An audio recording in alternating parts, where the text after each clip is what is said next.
In tonight's video I'm going to talk obviously about peacock feathers, and it's going to be a lengthy video probably, so if you want to skip the tying, just fast forward to some minute and I'm gonna just leave the mark here on the red bar.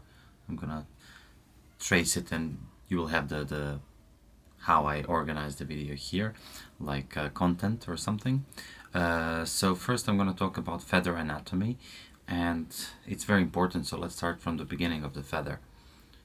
It begins here or ends here, whatever you want to call it, but this part here that goes into the skin is called quill. Everything that goes after that is called rachis or a shaft, and most people would call this a quill. It's not. Then this that goes off the rachis is called barb, and these small little hairs, call them whatever you want, but they're actually barbules. That causes the most confusing, barbules and barbs, and not whatever you call those things that fish can have. So anyway, rachis can be used for tying, barbs can be used for tying, but it depends on the feather. From peacock, most of us would use just those barbs. Some of us like them in full, like so. Some of us like it stripped. Most of us like it just both. And for stripping quills, or stripping barbs correctly, I suggest, most of people would suggest to use these from the eye. Primarily because they are the most contrasty ones. They have that light gray and dark gray color, or some other shades, but usually those are pretty distinct shades, different shades, so it gives nice segmentation of the fly. As you go down, first couple of, well, not couple, but like probably 10 or more of those barbs are actually very good for tying fully bodied flies, and as you advance downwards those barbs become longer and thinner. So what happens here, these barbs near the eye will give you more distinct taper, and these barbs down there will give you more uniform body along the length of the hook shank. So it depends on you what you're going to use and why, and so on and so on. There is one more thing.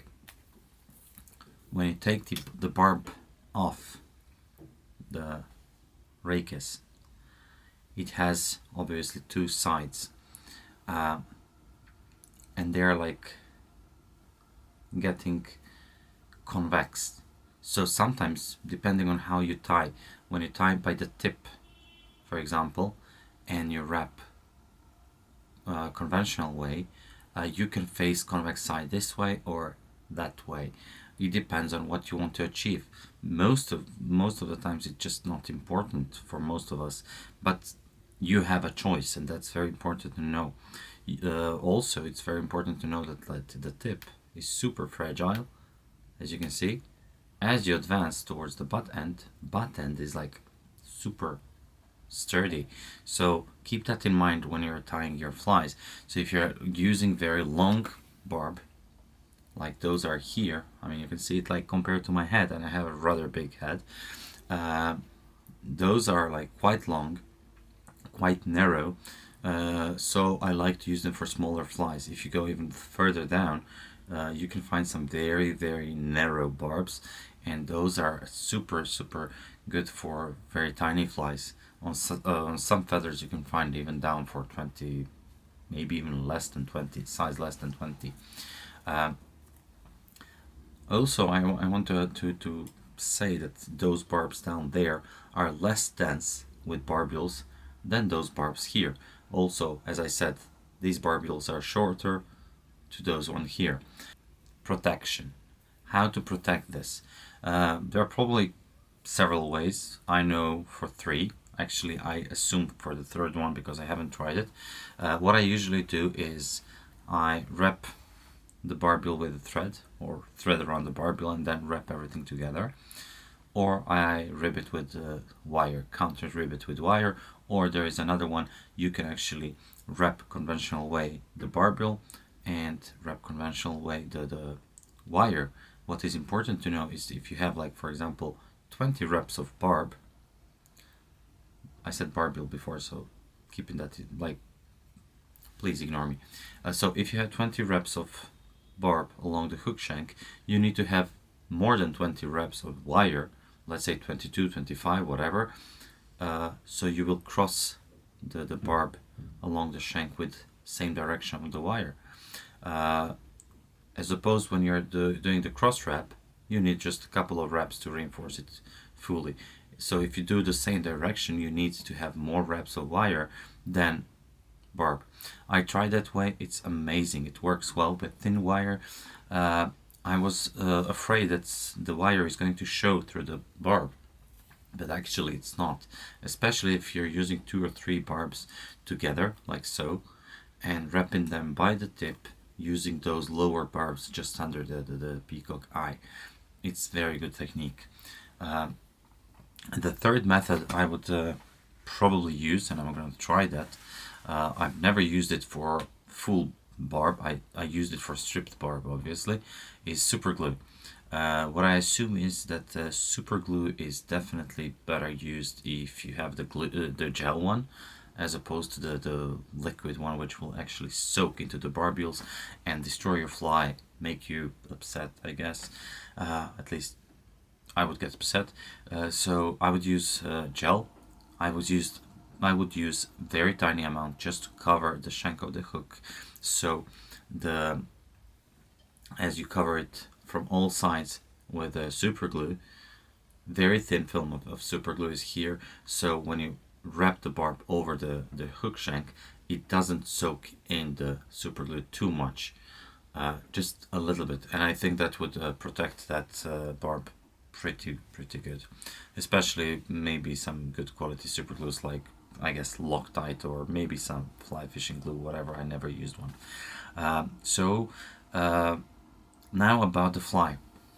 I'm going to tie purple tag, peacock body, CDC, and black bead jig off.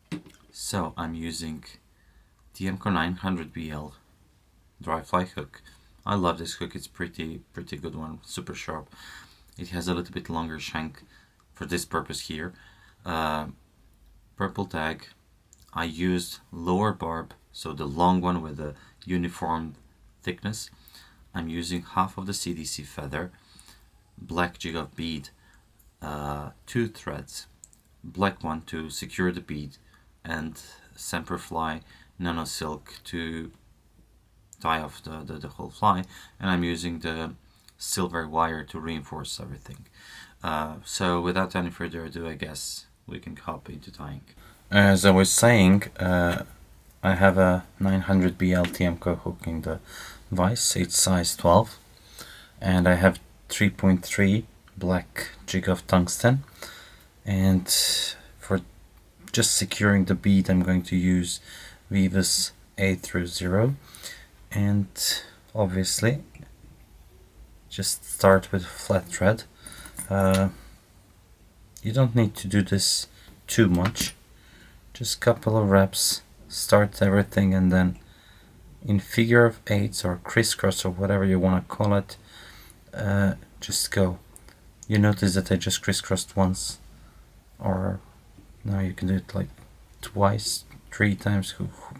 Not so important at the beginning. What is important is that next step that you do is overlap the first one and go a little bit further on the hook, because it will secure it more from rotating. Okay, and this is it. I'm gonna counter twist my bobbin to make the thread flat again. Go a little bit down the hook, and we'll finish. So this is going to be the first step. So if I'm going to do a couple of flies as I usually do, I would make this step first, and then I would varnish with super glue. In my case it's 502, but you can do any super glue that you like. I'm just going to get one little drop here. Sometimes it goes too much, sometimes it doesn't. This time I was lucky, I guess, because this liquid super glue is very difficult to control. That's why I use it only when I have, like, let's call it naked fly without too many feathers on, because this kind of glue will actually soak into the feathers and destroy them and destroy everything. So this is it. When I finish this, I just take it off the vise, and then, as you can see, I have previously made bodies, like preparations.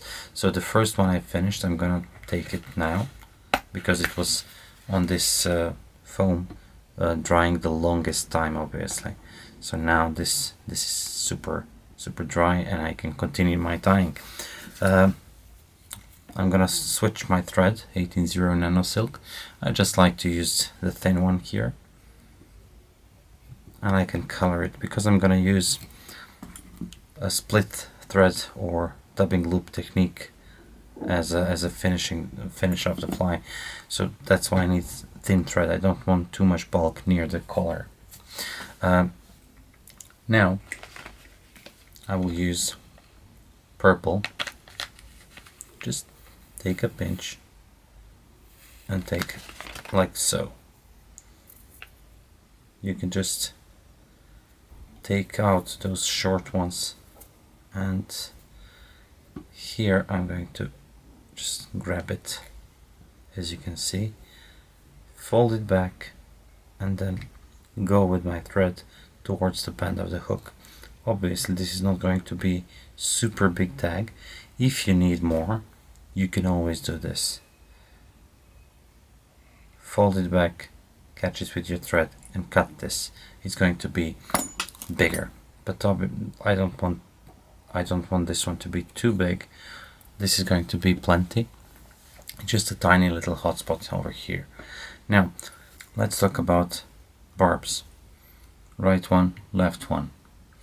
These are fairly thin as opposed to these, which are very thick. So if you want bushy fly that looks very rich in and like thick, just use the thicker barb, obviously. What you want to do is always remove a little bit of the tip, and then what you want to do is, if you want these to be those barbels facing forward, then you have to obviously attach it that way. And okay, now I'm just gonna show you. I took the left barb in this case, so look what happens here. I took left barb and I'm just doing conventional wrapping. Doesn't look like much. I can take two, it will look much better. Okay, now let's go back. That's what happens with two left barbs. I'm gonna use same feather, so I'm gonna take just two barbs right now. You don't need more than this. I'm gonna align them nicely, and instead of cutting the tips, you can just more or less, you know where they're going to break, so you can just do this, cover it with thread and pull out. Now that's what happens. Now again, try not to manipulate barbules, so just wrap it conventional way and try to do adjacent wraps here, and you will see that it's a little bit more rich, obviously.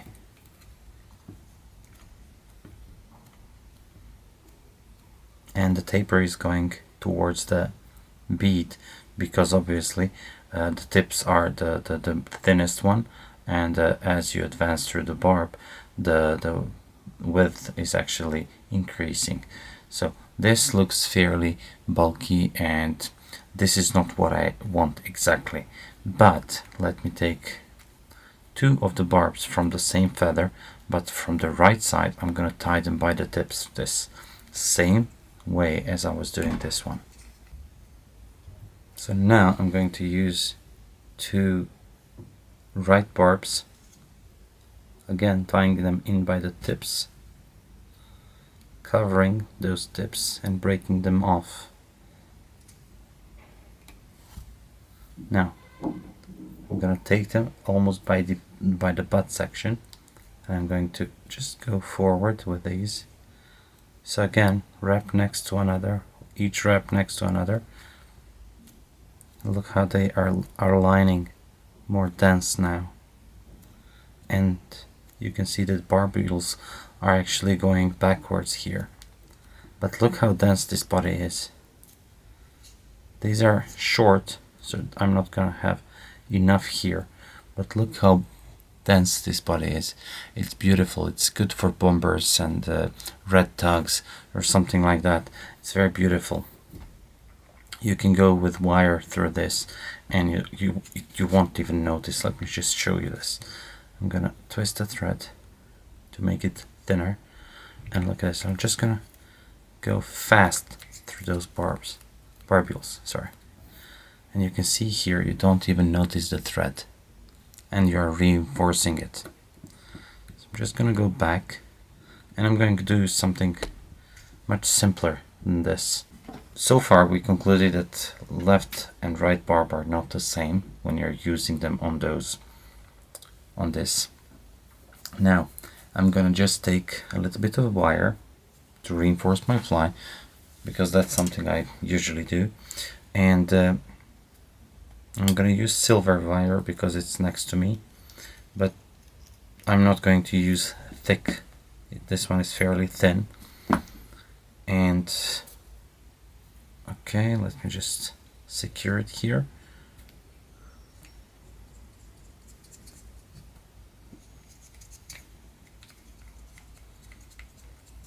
Now there is another approach to this. You can catch butt ends over here, wrap them towards the wire, catch them with wire, and then go through the wire and secure everything. Something like you would usually do on elk hair caddis. You know that you're palmering reverse and going towards the rear, and then catching it with the wire next to the hook band and then going forward. You're doing the same actually with this one. So what I actually want to do is I want to find suitable width of the barb, and I'm going to use these longer ones, which are positioned not near the eye. They're actually positioned much lower down the rachis. So I'm just gonna take 3.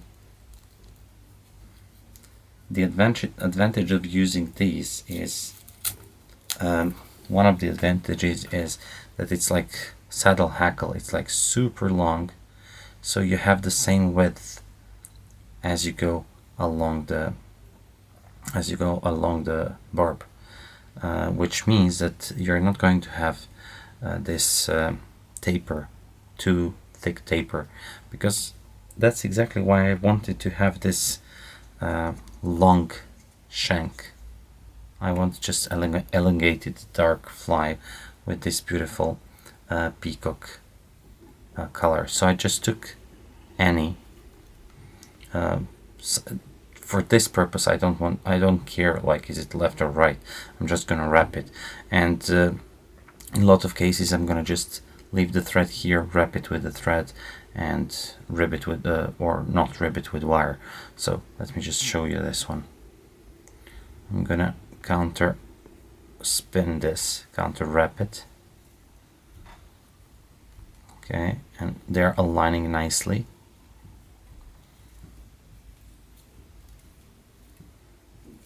Okay, now another thing that I want you to notice here is how close to the bead I stopped with peacock, and obviously it's facing rearwards now. So I came this close because I don't need much space for thorax. Everything is going to be dark, so I don't need any room there. I just need to split thread or do the dubbing loop, and that's it. Now what I want to do is I want to rib this material, rib this body, and I'm just gonna do it in open spiral.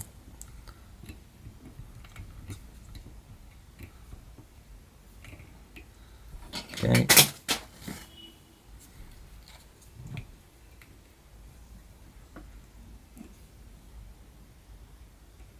Okay, breaking off the wire. Okay, let me see. Yeah. Now I'm gonna create a dubbing loop here. Go with my thread around loop once or twice, just to close it down here. As you can see, if you don't do it, it's going to be open, and you're going to have a little bit of difficulties, trouble to catch your materials there.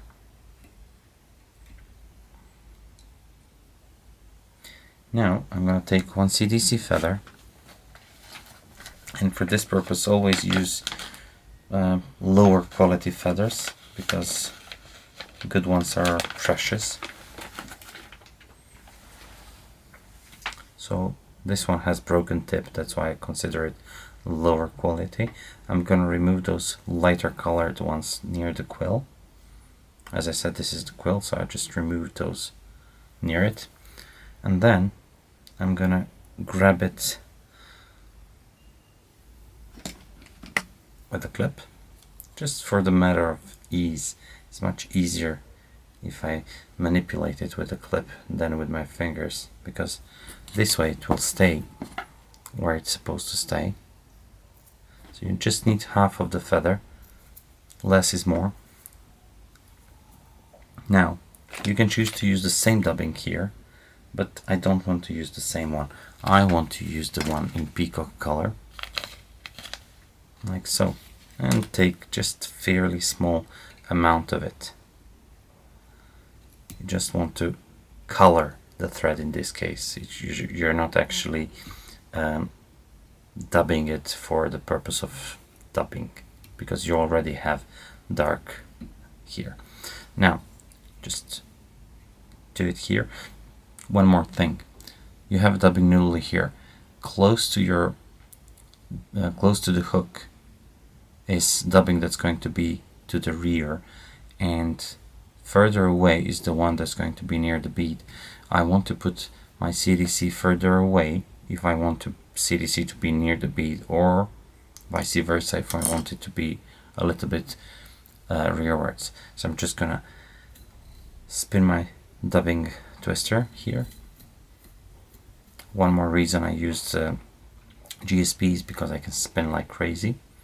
I forgot to move the dubbing downwards prior to spinning it, so I'm going to have some well, not unnecessary wraps with dubbing over here. Well, without dubbing, so unnecessary thread wraps, and then dubbing comes into the position. So as you can see, I'm wrapping in fairly small space everything here. Okay, this is it. Now 1, 2 or 3 times around the dubbing loop thread with your tying thread. So just spin it, and then a couple of wraps around, and then again go with your bobbin around dubbing loop. This is slippery, so I'm just using every opportunity to reinforce my fly. Cut your dubbing loop here, let your thread get flat, counterspin the bobbin. In this case I need black thread obviously, so I'm gonna color it with marker. We've finished the fly, and here we are. Now I'm making this fly for the giveaway box. Now let me just hop in randomly and show you where I'm at with those giveaway flies. So Here it is. I've been tying those flies, as you know, for some time already. And you have some black one by it, then some macaw feathers, some pheasant tails, some stripped barbs, some dubbing with CDC, some hare's ear, and the latest one that I'm just tying now. So guys, I hope you're going to like these. This fly has subtle hotspot here, nice dark body, elongated, a little bit of legs movement to suggest life, black bead, so everything is dark. I would use this one gladly in colored water, in sunny day, in any kind of conditions, because most of the bugs down there are pretty dark. Some of them are black, some of them are brown, but they are pretty dark. So this is one of those universal flies, pheasant tail, hare's ear, prince kind of flies, whatever, peacock flies actually. Those are 3 essential nymphs that everyone should have in their boxes, I think. So one of them is this one. So guys, thank you very much for watching. If you like this video, please subscribe, like, share, comment down below, and tell me what you think. Until next week, tight lines.